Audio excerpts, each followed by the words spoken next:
Alors, une question pour commencer. Henry Ford, Thomas Edison, Andrew Carnegie. Qu'est-ce que ces géants peuvent bien avoir en commun? Au-delà de la fortune et de la renommée, bien sûr. Oui, au-delà de ça. Ils partageaient un secret, un principe si fondamental qu'on le décrit comme la pierre angulaire de toute réussite. Et c'est un principe que Napoléon Hill a mis plus de 20 ans à étudier, à la demande de Carnegie lui-même.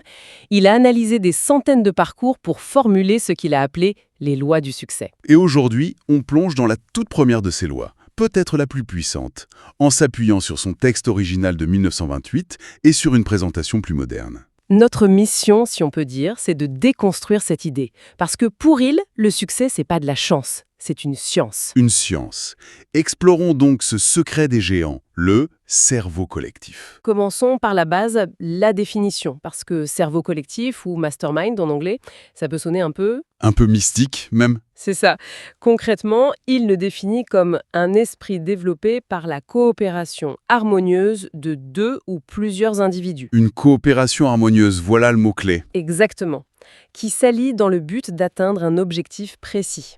L'idée fascinante, c'est que cette alliance crée un troisième esprit, une force invisible que chaque membre peut utiliser. C'est pas juste une addition de compétences alors? C'est pas 1 plus 1 égale 2? Non, c'est plutôt 1 plus 1 égale 3 ou même 10. C'est bien plus que la somme des parties. Un peu comme brancher plusieurs batteries en série pour avoir plus d'énergie qu'une seule ne pourrait jamais en fournir. Mais comment ça marche avec des esprits humains? Alors, il faut se remettre dans le contexte des années 20. Il utilise le langage de son époque, il parle de chimie de l'esprit. Ah oui, de vibration de la pensée, de l'éther. Des termes qui aujourd'hui peuvent nous faire un peu tiquer. Carrément. Ça sonne un peu pseudo-scientifique. Mais si on traduit ça aujourd'hui, on parlerait de quoi? De dynamique de groupe, d'intelligence collective, de synergie. D'accord. L'idée de base, elle, reste incroyablement pertinente. Quand les bonnes personnes se connectent, il se passe un truc. Une alchimie. C'est ce qu'on ressent lors d'un coup de foudre amical ou pro, ou à l'inverse, ce rejet quasi instantané. Je vois. Sortons de la théorie alors, les exemples concrets. Le trio Ford, Edison et Firestone est vraiment au cœur de sa démonstration. Exactement. Ces trois hommes, ils ont commencé avec presque rien. Pas de grande éducation, pas de capital de départ. Et pourtant, ils sont devenus des titans. Et leur secret, selon Hill, c'était cette alliance. Ils étaient très amis. Très proches, oui. Et ils avaient ce fameux rituel, de partir camper ensemble dans la forêt. Mais c'était pas que pour les vacances, on s'en doute. C'est là que la magie opérait, c'est ça. Qu'est-ce qui se passait concrètement au coin du feu? On peut imaginer des discussions totalement libres, sans filtre, basées sur une confiance absolue. Ford arrivait peut-être avec un problème de production. Edison, qui n'y connaît rien en voiture, l'écoute et ça lui fait penser à un circuit électrique. Il lance une idée complètement folle, hors du cadre. Et Firestone, lui, rebondit en pensant à l'impact sur la logistique de ses pneus. C'est ça le cerveau collectif en action, ce ping-pong d'idées. C'est exactement ça. Et les résultats, on les connaît. Ford a révolutionné l'industrie, Edison a déposé plus de 1000 brevets, Firestone a créé un empire. Et ce n'est pas un cas isolé. Il cite aussi les grands six de Chicago. Oui, un autre groupe d'hommes d'affaires avec Wrigley du chewing-gum et Hertz des taxis jaunes. Même principe, des réunions régulières pour partager leurs défis. À l'époque, ils généraient ensemble plus de 25 millions de dollars par an. C'était une fortune colossale. C'est impressionnant. On voit même des versions modernes de ça. Steve Jobs et Wozniak dans leur garage, par exemple. C'est un exemple parfait. Le visionnaire et l'ingénieur de génie.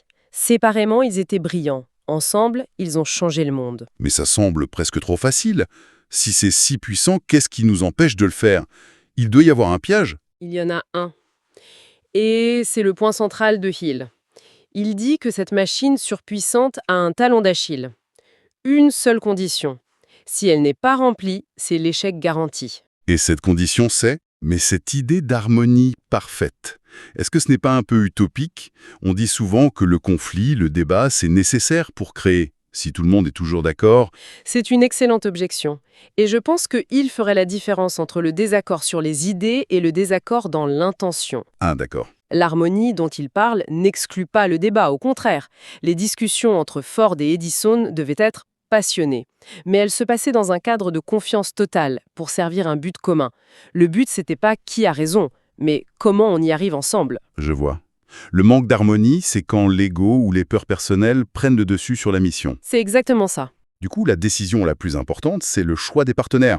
Et si les peurs personnelles peuvent briser cette harmonie, ça veut dire que l'obstacle n'est pas dehors, mais en nous. On y vient. C'est exactement là où il nous emmène. Il dit qu'on ne peut pas être en harmonie avec les autres si on n'est pas en harmonie avec soi-même.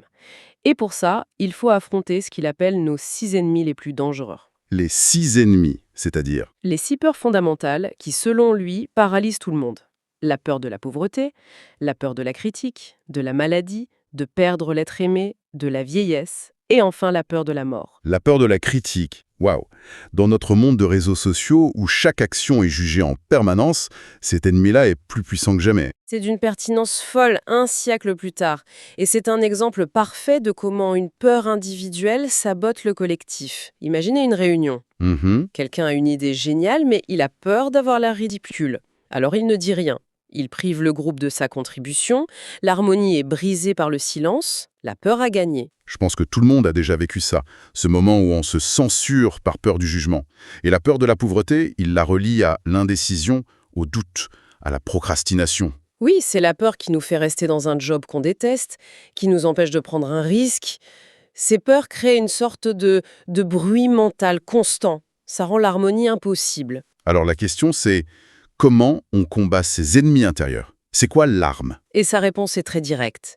Les connaissances organisées. Les connaissances organisées. Pour lui, l'ignorance et la peur sont des sœurs jumelles. Le savoir, quand il est organisé et appliqué, chasse la peur. Et ça nous amène à une redéfinition de ce que veut dire être éduqué. L'anecdote de Henry Ford à son procès est parfaite pour ça. Ah oui, elle est géniale. Un journal l'avait traité d'ignorant pacifiste. Et Ford les a attaqués en justice. Pour prouver son ignorance, les avocats de la défense le bombardent de questions de culture générale. Qui était Benedict Arnold, ce genre de choses? Ford ne sait pas. Évidemment. Et au bout d'un moment, il en a marre. Il se lève et il pointe l'avocat du doigt. Et en gros, il lui dit « Écoutez, dans mon bureau, j'ai une rangée de boutons électriques. J'adore ce passage. Si je veux la réponse à votre question idiote ou à n'importe quelle autre, j'appuie sur un bouton et j'appelle un expert qui a la réponse pour moi. » Et il conclut par un truc du genre maintenant, expliquez-moi pourquoi je devrais encombrer mon cerveau avec ça, alors que je suis entouré de gens qui ont toutes les connaissances dont j'ai besoin. » Toute la salle d'audience a éclaté de rire. C'est une réponse de génie. Et pour il, c'est ça, un homme éduqué. Ce n'est pas celui qui a mémorisé le plus de faits. Non, c'est celui qui a développé son esprit pour savoir où trouver la connaissance et comment l'organiser en un plan d'action.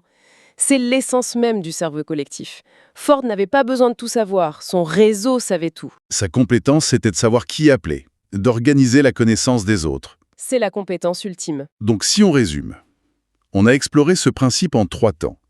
D'abord, il y a cette force immense, le cerveau collectif. Ensuite, la condition absolue pour sa marche, une harmonie parfaite d'intention et de but. Et enfin, pour atteindre cette harmonie, il faut d'abord vaincre ses propres peurs intérieures.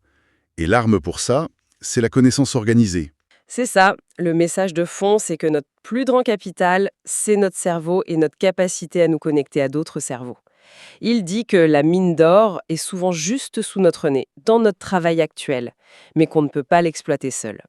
Ce qui laisse une question très concrète en suspens pour tout le monde. Oui, la source nous pousse à nous demander avec qui, dans notre entourage, pourrait-on former une alliance, même toute petite, qui partage nos valeurs, un but similaire, et avec qui on pourrait commencer dès demain. Et ça soulève une dernière question, peut-être la plus profonde. Le vrai défi, ce n'est pas seulement de trouver le bon partenaire, mais de devenir le bon partenaire. C'est un travail sur soi, avant tout. Exactement. Et une fois qu'on a formé cette alliance, la toute première étape, c'est de savoir où diriger cette énergie. Et ça, c'est précisément le sujet de la 2e loi du succès. Avoir un objectif principal défini.